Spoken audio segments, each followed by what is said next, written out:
virtual seminar series hosted by the University of the West Indies, Mona Western Jamaica Campus, located in the exciting city of Montego Bay, Jamaica. In this session, we will focus on Jamaica's largest employment sector, the micro, small, and medium-sized enterprises, MSMEs for short. And today's topic is MSMEs in a post-COVID-19 economy. Think global, act global. And we have two exciting speakers, Professor Rosalea Hamilton and Wayne Beecher, who are ideally positioned to speak on these matters. According to the Jamaica's Ministry of Industry, Commerce, Agriculture and Fisheries, the MSME sector accounts for 80% of the jobs within the Jamaican economy. Now, if you ask me, that is pretty significant. And that significance cuts across all of our society, rural to urban, city to towns, and all levels of people. Therefore, as we navigate the COVID-19 pandemic and respond to the severe negative impact it has had on especially small economies, as is Jamaica's, we cannot ignore the trials faced by the many whose welfare and well-being are directly dependent on the micro, small, and medium enterprises. It's a very important sector. Even before COVID, though, these enterprises were challenged. Their interconnectedness with such areas of life as health and education and transportation cannot be undervalued.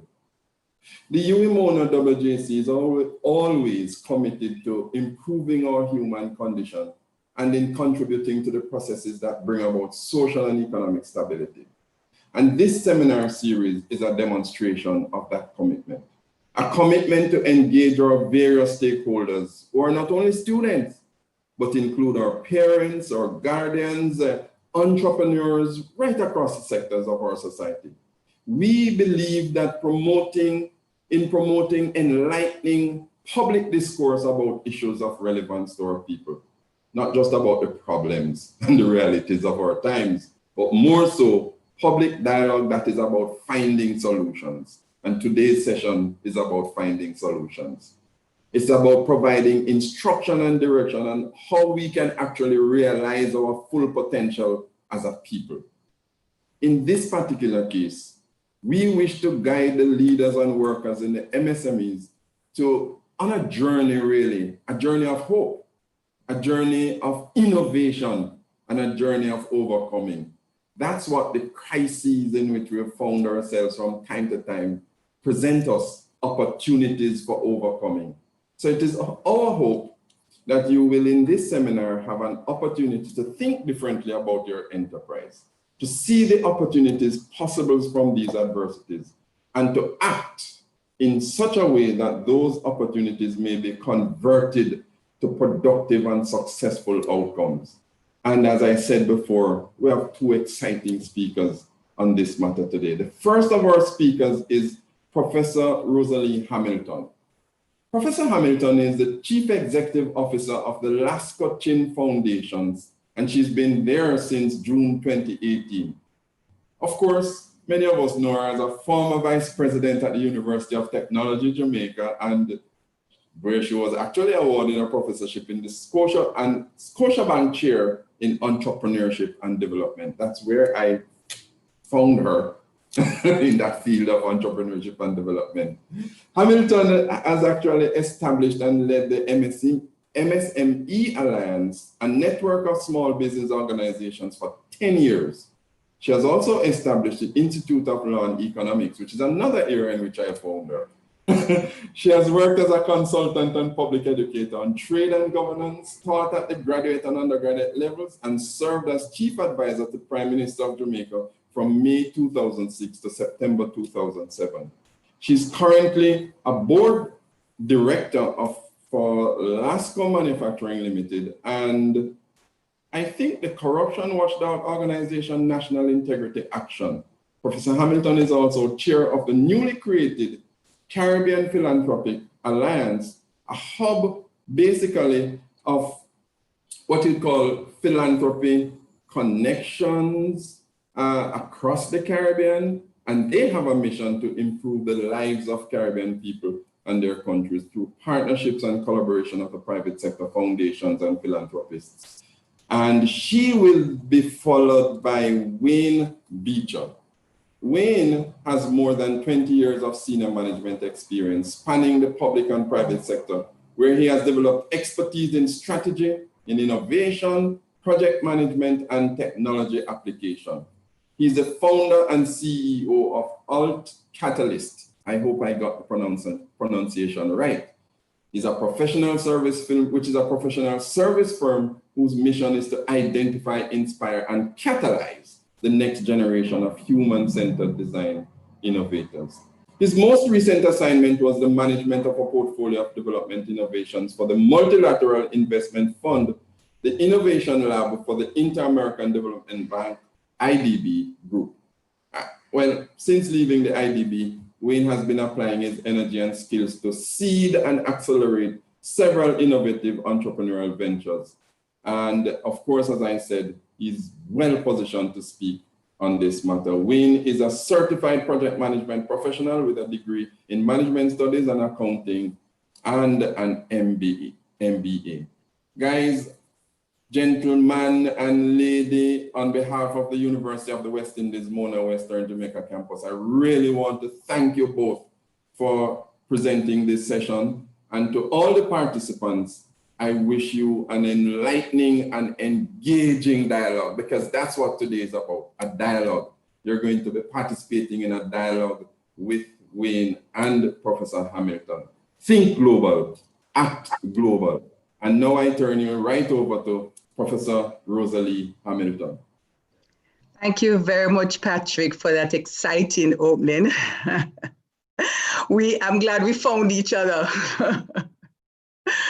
Wayne, I'm really happy that you're able to join us. I see you're in your car. I'm having some internet challenges, but yes, that's the nature of our infrastructure right now. Great. Wonderful. Glad you could join. All right. So I thought I'd just start by doing a very quick analysis of where we are, what's happening. I put it in one sentence: things bad, and it's likely to get worse. And 3 Gleaner headlines yesterday, I think, speaks volumes of what's happening. And as the first one was, jitters intensify as Appleton closure looms. That's the first one. The second one, Alorica Portmore to close for good. And the third, hotels on the brink of bankruptcy. So these headlines kind of really capture what's happening.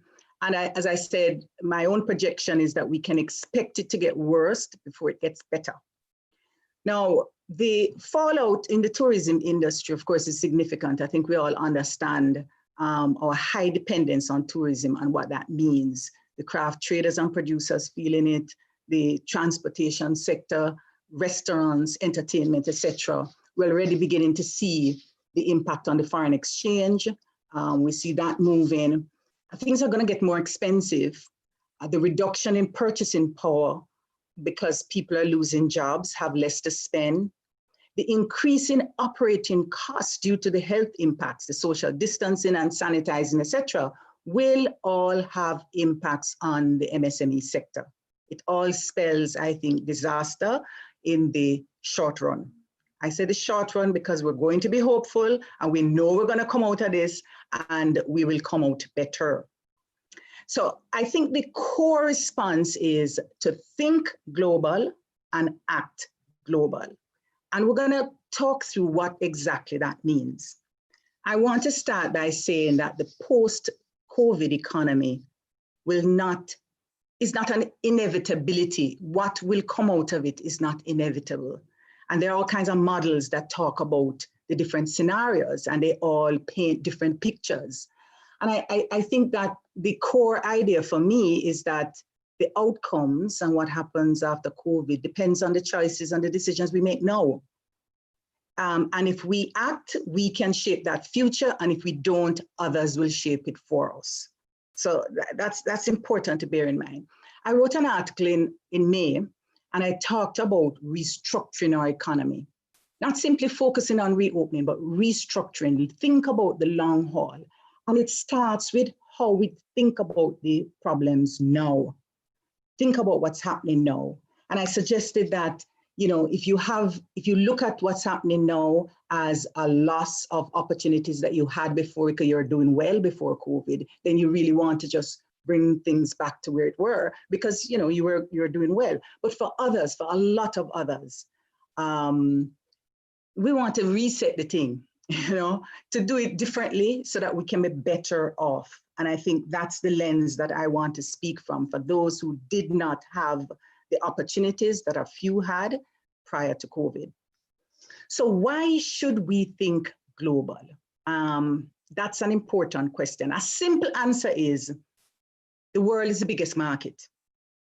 Yeah, so, you know, our markets are too small. You know, we're a small island state, so we have to go to the big market. But I think the answer is a little more complex than that. If you think about it, we have always been global. We started as a Jamaican society and economy out of a global trade in slaves, yes? And for those who benefited from that history, the global engagement has been a good experience, because through that process of enslavement and colonization, a few persons were able to get access to land, to wealth, to power. The links to the motherland was strong. In the post-colonial era, we continued to forge new external relationships to build our industrial sector. We created enclaves, not just here in Jamaica, across the Caribbean, that were externally propelled. These are externally driven economies. We grew a very high import dependence because we imported a lot and exported a few products that were tied to those old colonial relationships. What it did was to generate in our local market a few players who continue to do very well. And quite frankly, I think there's evidence that some of these players are actively locking others out of the market. It's kind of like a closed shop arrangement. And I think if you're in business, you understand exactly what I'm saying, if you're doing business here in Jamaica. So for those, however, who have not benefited from that history, that global engagement has meant enslavement, landlessness, undereducation, miseducation, essentially the lack of assets required to do business. And so when we've inherited, as a result of all of this, balance of payments problems, high debt, a kind of dependent thinking about our space in the world. In fact, a lot of theories have been around, you know, the theory of unequal exchange, for example, in international economics, have challenged the economic assumption that trade is fair and it's mutually benefiting because of these negative experiences that many countries have had for a long time.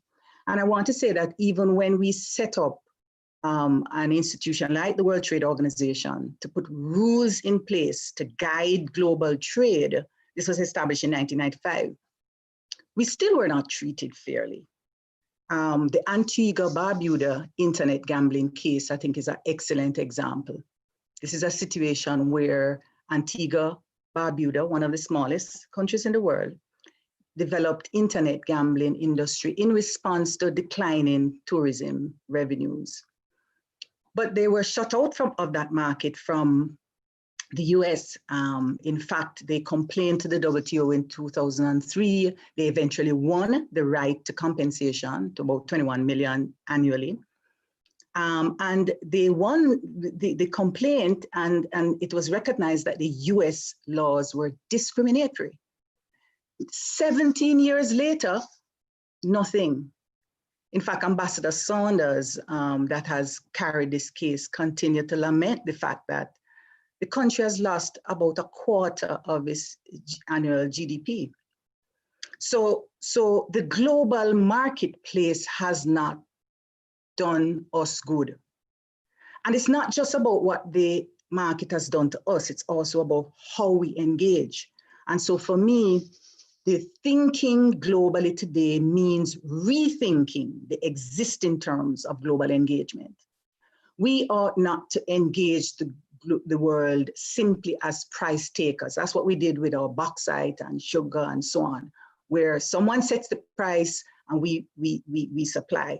We have to think about ourselves as price makers, where we shape the price because we are able to, because we trade in unique, creative products that rely on domestic capital, our domestic capacity to produce goods and services that are used by, in the creation of other goods and services. Education is an excellent example.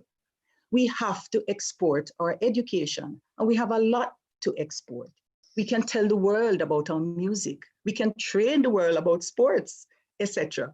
So, you know, and we have great scientists. So we have to build our export capacity on the backs of our capacity, our intellectual capacity, our talents, our know-how, our skills. And in so doing, we can begin to earn more foreign exchange, reduce our balance of payments problem, and of course, be able to spend more on social problems. So I think that's the restructuring that I'm talking about. Restructure on the backs of our own capacity to be creative. Now thinking global doesn't mean ignoring our local reality. In fact, quite the opposite. It means putting our local reality, our cultural experiences at the center of the strategy for global engagement. That's how we create competitive advantage. And so in rethinking our global engagement, I want to make just 3 points about the thought process. First, we have to think creatively. We should not accept the status quo.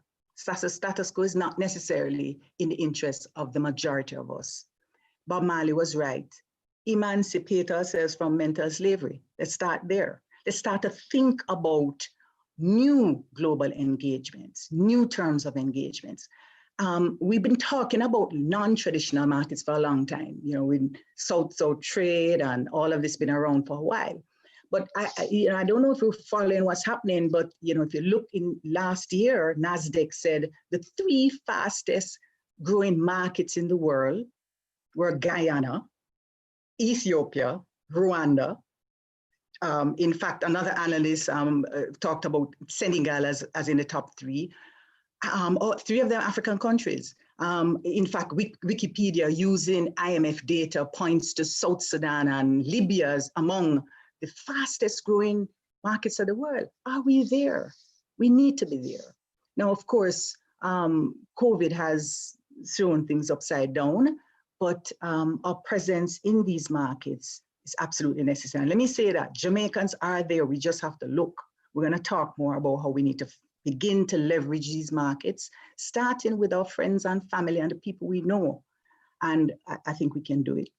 We also, of course, have to fully utilize the technologies that are available. And I want to say more important than utilize existing technologies, the technologies that are enabling me to talk to you, so many of you, is important. But we must importantly join the pool of innovators.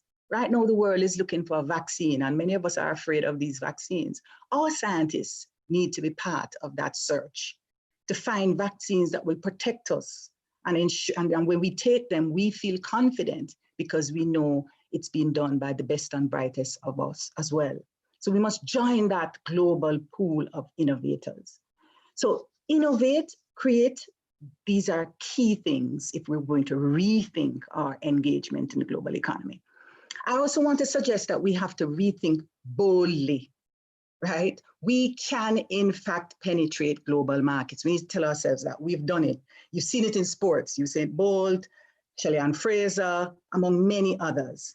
And we know that we have the best music in the world. You know, I have to boast, you know, reggae music is the best, yes. And Wayne, I don't know if you saw just this morning in the newspaper that we also have 2 of the best bassists. These are bass players, right?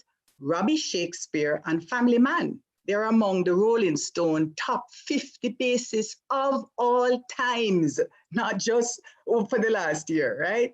So we are among the best. And I think we've inherited that bold thinking from one of our national heroes, Marcus Garvey. He was a bold thinker. right? He planted the seeds of self-reliance. He talked about a black style line and stuff that at the time we didn't think we could do. We not only can do it, we are doing it. I want us to say, don't be deterred by the obstacles. There are going to be many obstacles. We have a huge one right now with COVID-19. But racism is an obstacle, discrimination, unfair trade rules. All of these are obstacles, but we can't be deterred. And if you're an entrepreneur, you know that the obstacles are just part of the terrain. So we have to create ways around these obstacles. That's key. I want to remind us that that's what we did in the 70s when we had the economic contraction. Many of our people went overseas. That's the informal trade that was created. And we went into new markets, Aruba and Curacao and so on. Some of these markets and countries, most of us here in Jamaica didn't even know about. But we actively engaged those markets very assertively and were able to open up trade. I'm suggesting today we need to talk about trading online. We want to talk, importantly, about trading using our knowledge, our creativity, our capacities. So we need to go bold, find new markets on new terms. And then lastly, I want to talk about thinking differently. We don't need to be conquerors or exploiters and to go into other people's countries and take away anything. You know, Miss Lou talked about colonization in reverse, right? But seriously, we don't need to do that. We can do business in a way that doesn't recreate the inequities and the inequalities that we see. You know, anybody who knows me knows that I talk about Ubuntu. I think we have to live and think Ubuntu. And COVID-19 is an important lesson for us. And that lesson is our actions affect others. That's the idea of Ubuntu. I am because you are because I am. We are all interconnected. So Wayne, I'm going to stop here and ask you to jump in because I know I've been talking about thinking global. I need you now to talk about what does it mean to act global. Indeed. So over to you. Yeah, thanks, Prof. I think that's very profound. And you know that all reality, all material and physical reality first start from the mind. So I think it's important that we get that mindset right and shift it towards being more value creators and innovators than accepting the reality that is. And the truth is, this crisis, like all crisis, comes with an opportunity of great or equal benefit. So what I want us to do is to use this shift in mindset to identify the opportunities emerging from this crisis. And one such opportunity is the opportunity to think and act globally. And to act globally, first of all, you need to shift your mindset towards a global perspective. You need to understand global issues and global challenges and notice how those challenges are sometimes similar to yours, especially for players in an emerging economy or emerging economies. And when we look at some of these issues, what you'll find is that there's an excluded majority in these emerging markets that are left out of the economic and social agenda. And the idea is to use that reality now and pivot it to say this is no longer a disadvantage. This can be an advantage if we bring collaboration and partnership and create communities and networks of economic clusters through which we can generate a new kind of business that you alluded to. And I'm going to coin a phrase around impact innovators. And it relates to the principle of disruptive innovation and market creating innovation, where we target large population of underserved or unserved customers who are excluded from the value chain because they might not have the purchasing power to consume the financial services that are available or to afford the housing stock that is put on the market, or to purchase some of the goods or services that might improve their quality of life. So what we need to know is to look at that unserved market and say, how can they better consume these products or services that will improve their livelihood, but at the same time, we can offer it to them at a price point that they can afford. And that will require a lot of work, a lot of creative work to bring efficiency to the process of producing those goods and services and using a different business model that makes it more efficient. And we're going to speak about some examples as how we can go about achieving that later on. And then in leveraging our local realities, we need now to say, okay, if we're going to solve a global problem, let's start with a similar problem that exists in our local environment and prove this business model in a small environment. And this actually affords us the opportunity to Jamaica is a small market of 2.8 to 3 million people. But if we look at other markets, for example,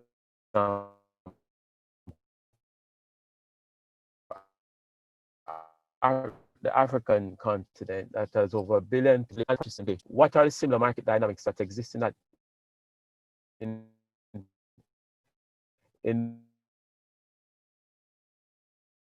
markets?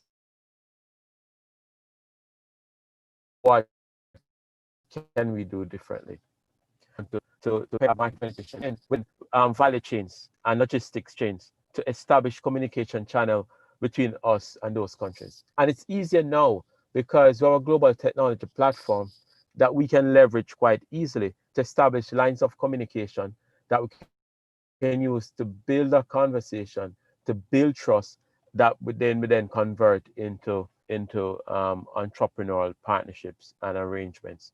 And once we have those partnerships and those trust platforms in place, we then now start to look to penetrate in the market, not as the traditional or classic model that Prof. Hamilton alluded to go in and take over the market, but to actually find a way to lift that market to another level by leveraging their expertise and their natural resources, their distribution channel, and making it better and providing a service through those channels that would have established. You know that to create a globally competitive business, we need a number of factors. And persons might say, okay, Jamaica is a small country, our ecosystem is not well established. How can we create global businesses coming from this small, tiny country that is having challenges in and of itself? But there are certain factors that we have observed with countries, with companies in similar countries that have gone on to become globally competitive businesses. So one is all issues of a brand.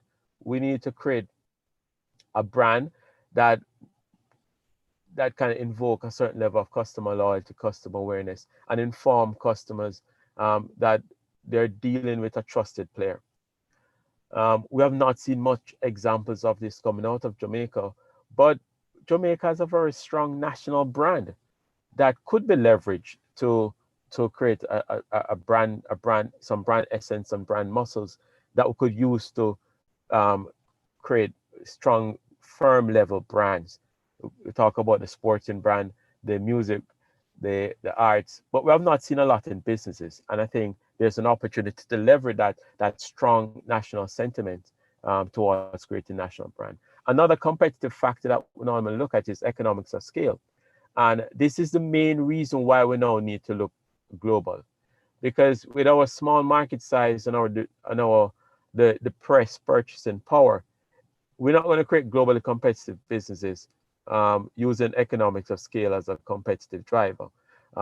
So what we need to do is to use our small size, yes, to test our business model, but we need to look at serving bigger businesses. I mean, in the old private equity venture capital space in more developed countries, when those fund managers are looking to invest in a company, they're trying to identify a company with a total addressable market of $1 billion or more, because they want to know that that firm has the ability to serve or communicate with $1 billion or more customers.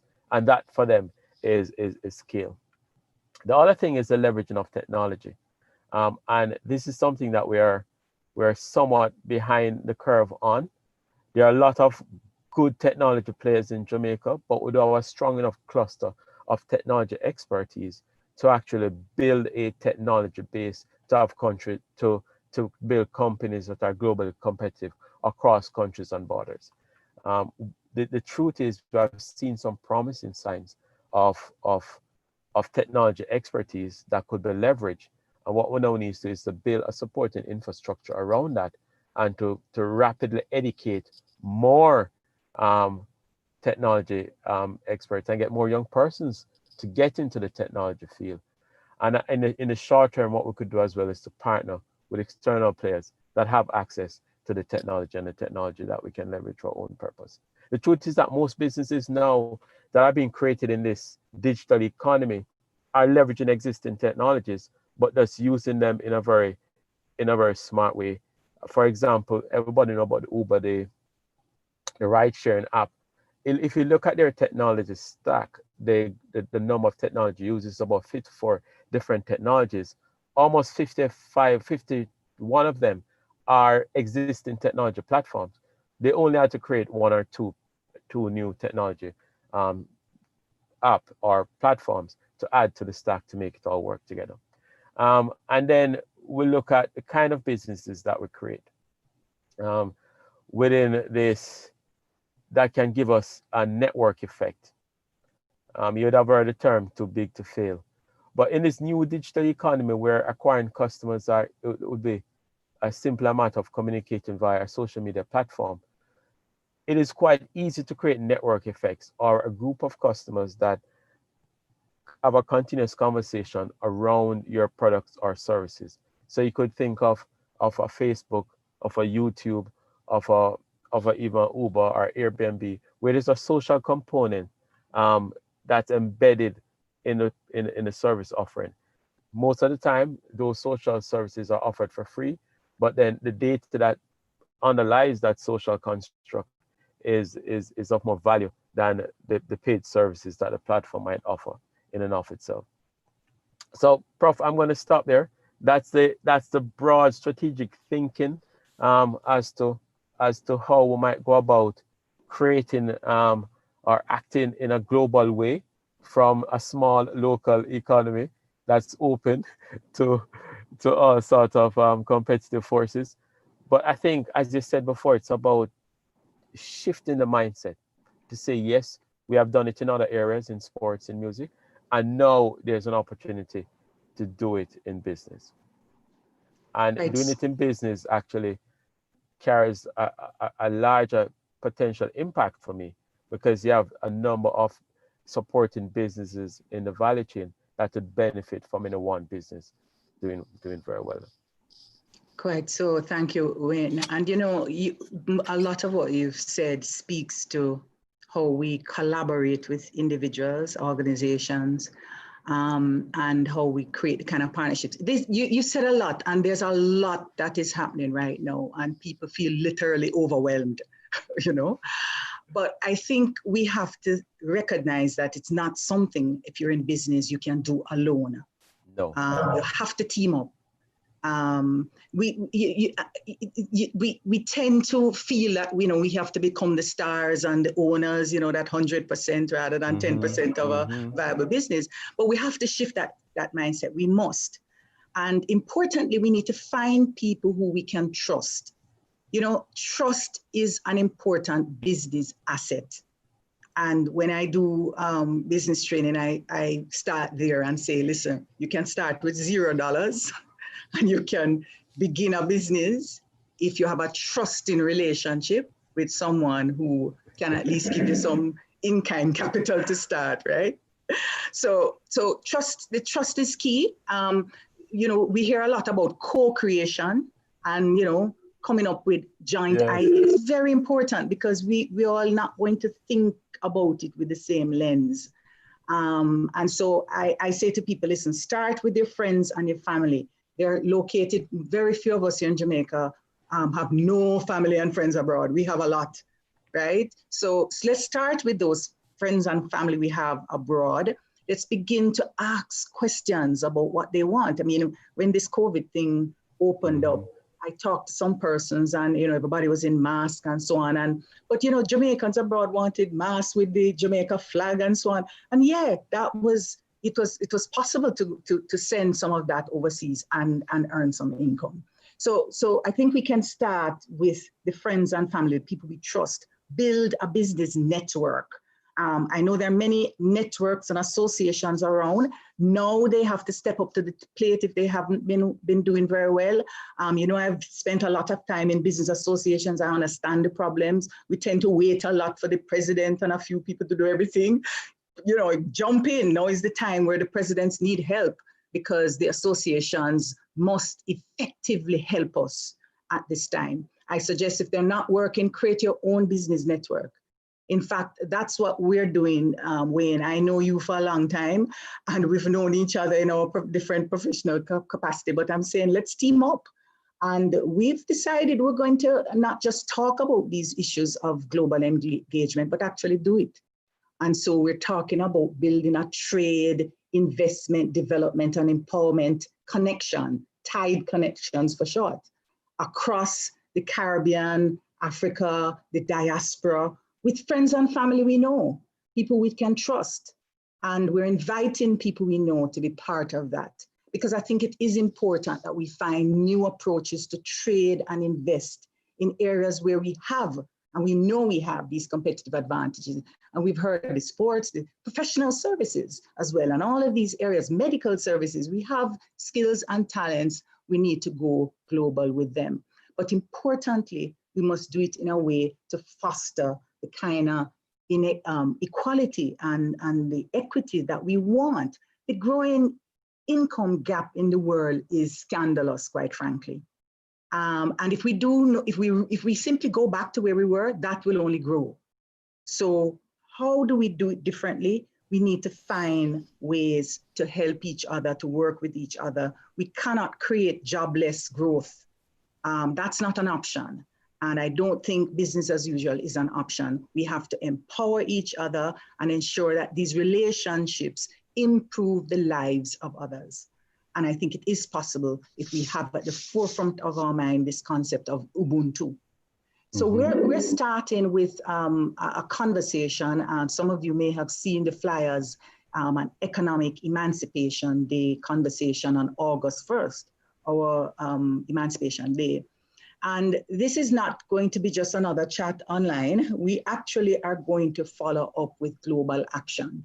So Wayne, I want you to talk a little more about what we have in mind and why these kinds of global connections with people we know, people we can trust, is important at this time. Well, Prof, as you know, business is built around people, and key to that is the ability to communicate and engage with people over a long-term relationship. And at the core of that is trust. Without trust, no business will actually survive over a long time. Person have to trust your brand. They have to trust the products and services that you deliver. And so the only way to build trust over time is through a conversation and through networks.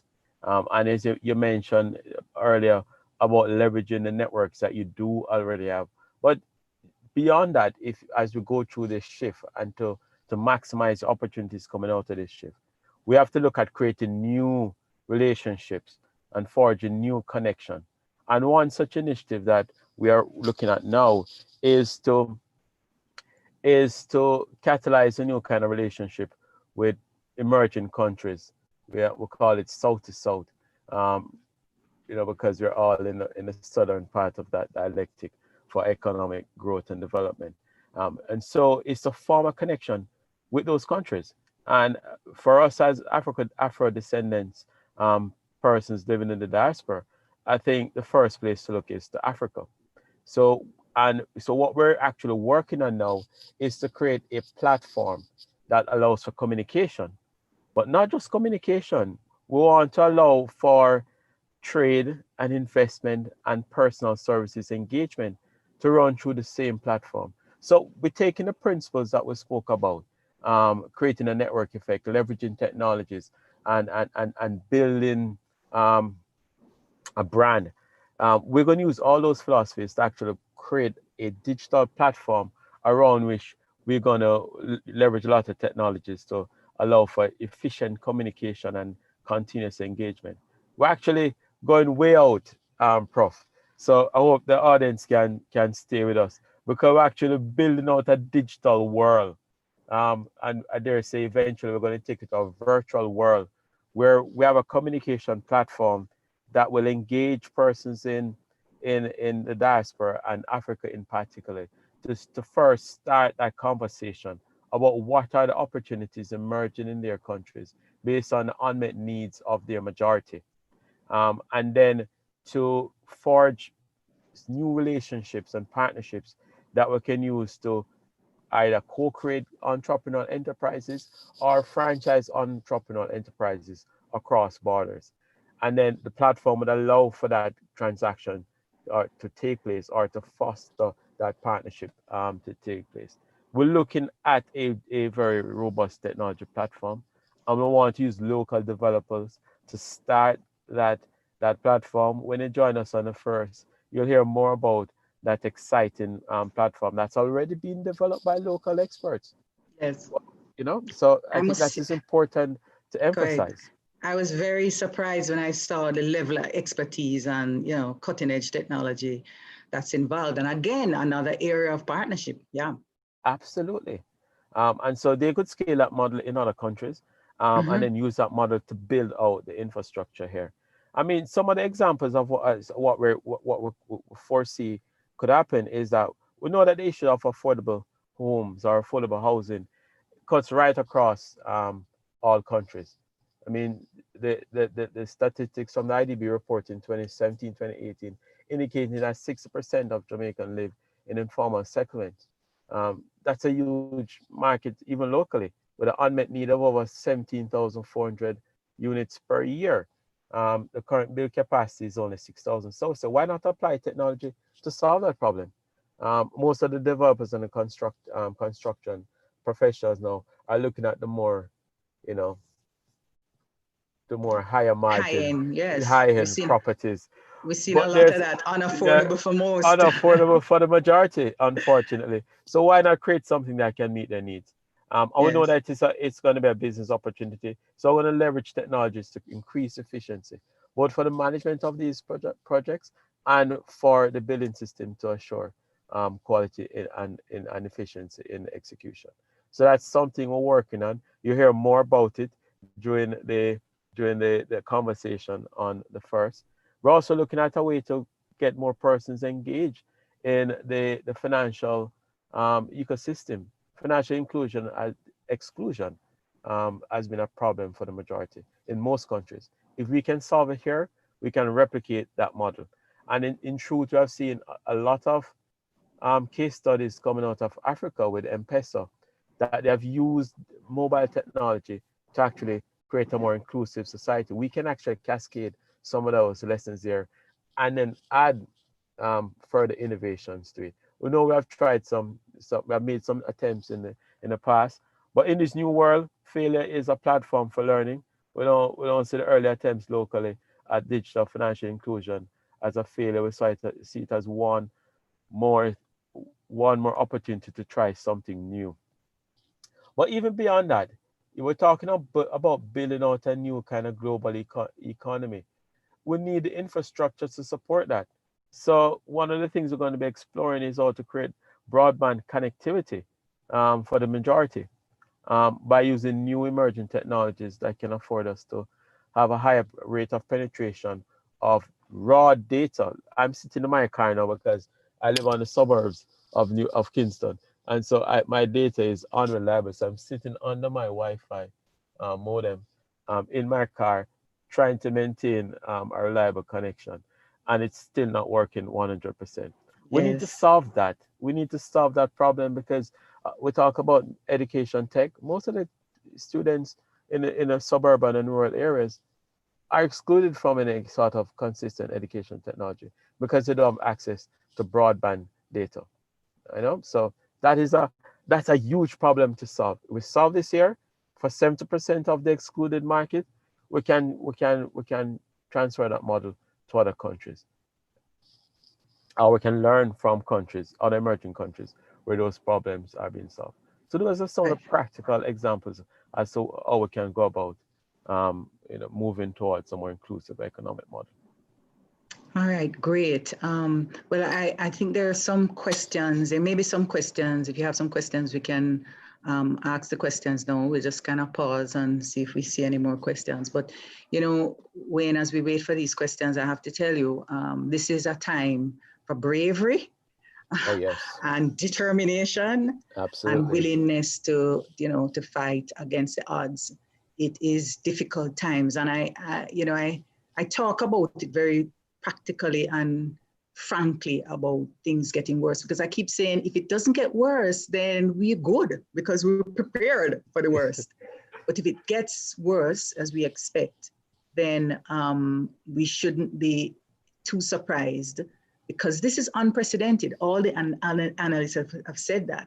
We've never quite seen this before. We've heard it's going to be worse than the Great Depression. Many of us weren't around, but the idea is that we have to be resilient, and we are resilient people. I mean, we can boast of coming annually through hurricanes.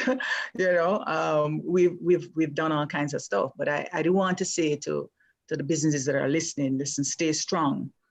This too shall pass. And, there are things that we can do. We're not just acted upon. The world is a rough place, but we can act upon the world, and we've done it. We can do it, and we need to do more. So let me just say, here's a question. I think there are comments, actually, not so much question. Will the global economies take on more import substitution stance? Let's jumpstart. We've tried the import substitution approach, and the reality is that it kind of replicates the status quo. If we substitute what we're importing with equivalents that are anchored on our creativity, our know-how, our initiative, yes. But, the past experiments was not about that. We imported everything, so, we're going to do cars, so we import all the parts and so on. That doesn't help us. We've seen historically the record of worsening our balance of payment problems, ballooning import bills, creating more debt, and we have problems. I think the difference is that this time is that we have to see that if we are going to not do certain imports, then we have to have local alternatives, alternatives that rely on dominantly, not necessarily only, because we're in an interconnected world and we'll always be importing. So it's not an argument against import. It's about saying we have to create some balance. Our import bill is much too big. And for us to be able to pay for that, we have to export to earn. So what is it that we're going to export? And it's what we do uniquely and creatively that people will demand, right? Why reinvent a car? Let's invent the way to run the fastest in the world. We've done that, and teach the world about how to do that. Let's create our music. Let's do the kinds of things that we've shown we're able to. Let's build on that as a platform.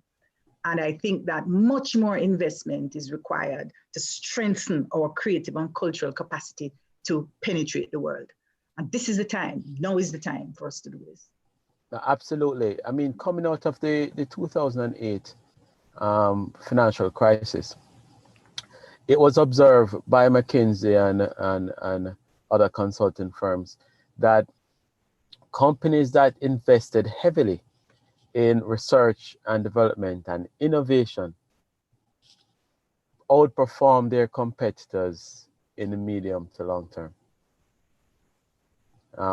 through market share, through revenue, all the matrix. I think, and that's where we need to shift the conversation now to any stimulus package that we're looking to create now, apart from satisfying basic social services, should be anchored around deep investment in innovation, research and development to transform some of the natural competitive advantage that we have in sports, in music, and so on, to transform those into world leading innovations that we can sell and cascade everywhere. So we can't keep exporting our raw commodity and then buy it back at a higher value. We now need to be innovating to add value to what we have naturally and to make it globally relevant and competitive. Quite so. We have to absolutely do much more of that. We have another question. How can we in CARICOM act globally, competitively, when we have so few trading agreements, especially with African countries, with which we need to improve our terms of trade? It's a good question because it speaks to two things: the role of CARICOM in all of this and these trade agreements. As you know, when I was in the Ministry of Foreign Affairs for some time, and I think that too often what we see is a tendency to create these trade agreements unconnected and not connected enough, I should say, to the needs of businesses on the ground. So we've opened up a few markets, but then the firms are asked to go into those markets, but perhaps those are not the markets or those particular areas. I know that when I was there, there was a whole discussion we had about broadening the engagement with the private sector, not just a few persons, not just one or two organizations, but we brought many more organizations into the dialogue. I think now we have an opportunity to engage with the technologies that exist online, and then we say to our governments and our ministries, these are the problems we're having. These are the obstacles. There's some obstacles. We've been preoccupying ourselves for a long time with trade barriers, you know, non-tariff barriers and so on and so on. But if you look, there are few barriers to some of the things we can do and are doing online. There are people who are on YouTube earning quite a decent income, just trading their capacity to sell their services online, whether it's doing a form of entertainment or cooking or what have you. So there are some, we can now engage without these trade agreements, and in areas where we do need the trade agreements and we do need our governments to step in, we need to be advocates. That's why I talk about these networks and business associations that we absolutely need to fight that battle, because we have to speak out with one voice, and we need to go to our governments and hold them accountable for the work we're doing. We're paying a lot of tax dollars to engage these trade discussions and so on. They must be relevant to us and they must help us. And I think we have to be much more proactive. Here's another country. I don't know if you want to add to that, Wayne. No, I think that is right, spot on. The only thing about this trade arrangement is that when we're looking at building out cross-border trade or creating any kind of market, creating innovation, we have to think of in a more holistic way. We have to think about creating an ecosystem to support whatever innovations that we're bringing to the market. The trade terms and policies are one aspect of it, but you have to think along the entire value chain. And the truth is, there's nothing more powerful than a great idea whose time has arrived. Yeah, and you know, we see a lot of persons doing cross-border transactions through these social platforms. We learned about Twitch recently with these esports gaming guys who are making millions of dollars, you know, streaming video games and playing video games online, and have people watching it. You know, it's over $1 billion industry with the fastest growing annual compounded rate in the last 3 years. So, you know, things happen, and then the policy will and the trade terms will catch up. And that's how we have to move boldly. Right, I think so. We have to take the bull by the horn, right? Yeah. Look at what happened with Beenie Man and Bounty Killer on that whole version, right? There was no barriers to trade there. In fact, the only barrier was the police about to come and lock down the thing, right? So it's our own barriers, right? But there was a global audience, right? You know, so the things are changing, and our terms of engagement are changing. The technology is making that possible. But we have to do much more. We have another question. Will countries who have been vocal during the year of return, and this is a year of return for Africa, Ghana, I know was pushing that, willing to give visas and concessions to entrepreneurs, musicians, skilled workers, etc., to members of the diaspora to encourage trade?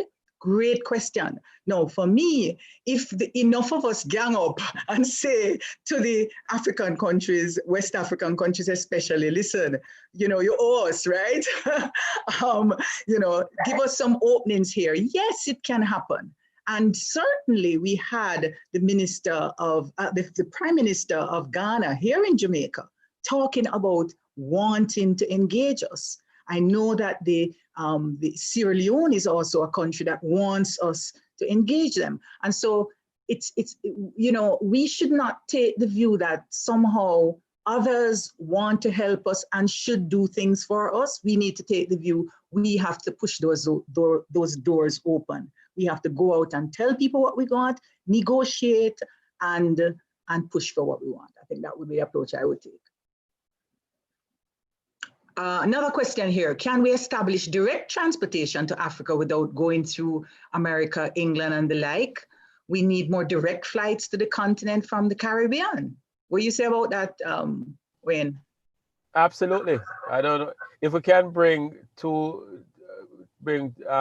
slaves across the ocean. We can do it with goods and services. Enslaved Africans, by the way. Enslaved Africans. You know, I mean, the infrastructure is already there, so we just need to rethink it and use it as a force for good. That's all. Yeah, man. Yeah. And I mean, I think there's only 3 hours away from this Barbados to exactly nearest point in Africa, right? So yes, we have to create, and the demand has to be there. For a long time, it hasn't happened largely because there was no demand. But again, once we start to build these personal contacts and relationships, it can happen. Mm-hmm. I think we're sitting and waiting for it to happen. Market doesn't quite work that way. We have to be much more proactive. And I think that's really the engagement that we want. Absolutely. And another key question, what are some of the key elements of trust? Good question. What is important? I wanted to start with that one, Wayne. How do we build trust? Trust is a simple equation, you know, but very difficult to apply. Trust is equal to consistency times over time. So the more consistent is what you say and do over time will actually build trust, right? If you don't have consistency, you're not going to build trust. So whatever you say, you must do. That's what consistency is. And sometimes it takes time to get to understand and know a person. So you can, you know, and that's an element of trust. One way of doing it as well to fast track that first engagement that says, yes, I'm a trusted partner, is to create a strong brand presence. A brand says that you have built trust over time with another constituent, and now you're inferring that because I did it with this person, I'm going to do it with you. And so if you invest in creating a brand at the start, this is in business terms, of course. If you invest in creating a brand at the start, you know, that you can use that brand to translate an initial value of trust into new markets. But you have to deliver on that brand promise. Yes. And that track, you have to have that track record of trust in relationships. That's how you build that brand. Yes. You know, somehow there's a view that branding is about marketing and facade, you know. No, it's really, you're not going to build trust by, you know, glossing over a shady past. You know, we have to, if you have a shady past and stuff, you have to find a way to clean that up and have a steady track record of trust in relationships. And I think also we need to think, we always want people to be honest and so on. We need to do that in our lives. People will see that in us. And, you know, just be trustworthy and you can build trust. All right, one last question. I think we're running out of time. Shifting the mindset is a nice approach, but how to realize it in a practical sense? Help us with that. I've been talking about shifting mindset, and easier said than done. Easier said than done. That again is another approach of consistency over time, because you need to, first of all, you need to create a vision of what is possible with a more enlarged mindset. The truth is that most of our mindset is shaped by the culture in which we have to exist. So you have to create this cultural, you have to actually try to create a cultural shift as well. In specific terms of what we're talking about in this whole market dynamics of innovation and entrepreneurship, we know that this innovation culture requires a high level of failure. And we're saying, failure is not really a bad thing, it's really an instrument of learning. And most of the business methodologies like the lean startup approach and agile way of organizational development is really built on failure. So just by adopting one of these leading methodologies for business development, we can actually start to create a cultural shift.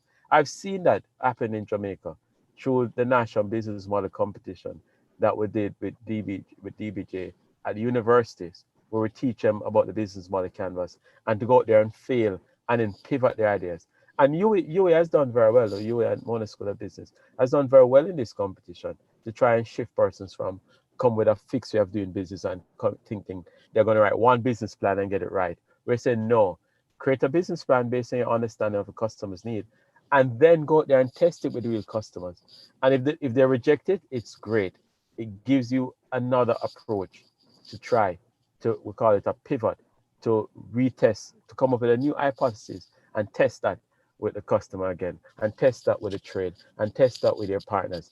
So it's a process of continuous development. So it goes back to how we started, Prof. When it's to be bold. When it's to be bold in a time of uncertainty like this, we don't know what's going to happen. We can't give you a framework as to what will happen. But we say, okay, take action, create a framework, take action now, but be open that the action you take might not be completely right, and you have to test and adjust your approach over time. And learn from the errors. Absolutely, good. And the thing is that the mindset is something that is influenced by others.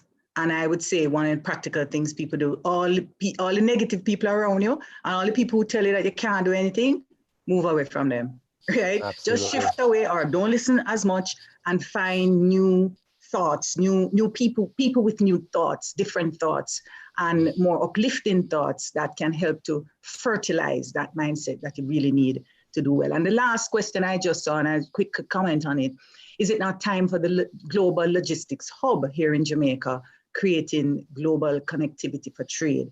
And absolutely necessary for the goods that we're going to be engaging. I think this conversation is suggesting that there's a lot more we can do with services online, and the logistical arrangements includes that, I know, but we have to think through what that means. But yes, there have been a lot of work done with the Global Logistics Hub.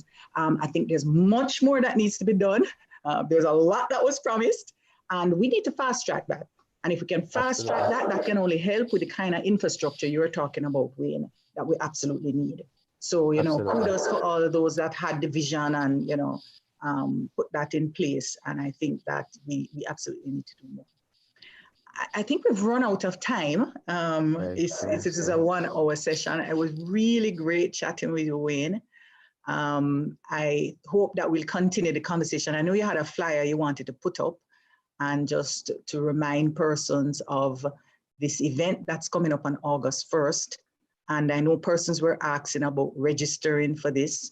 And if we can register at ileja.org is the registration for that. And maybe we could just end with that flyer on the screen, Wayne. But it was really, really great chatting with you. And really hope that we can do this again. And then we continue the dialogue on the 1st. We'll have an opportunity to engage persons who are willing to engage us from the continent of Africa in the diaspora. Remember, the diaspora is all over the world. We have Jamaicans in the Middle East, in China, all over. And, we're going to get as many of them on the platform as we can. So that's where you get to go. So you can register and it's right there on the screen, ileja.org. You can go on now and register for that event and begin the connections and begin to act. All right, Wayne, all the very best now. All the best to you and to the guys listening. Thank you very much. Thank you. All the best.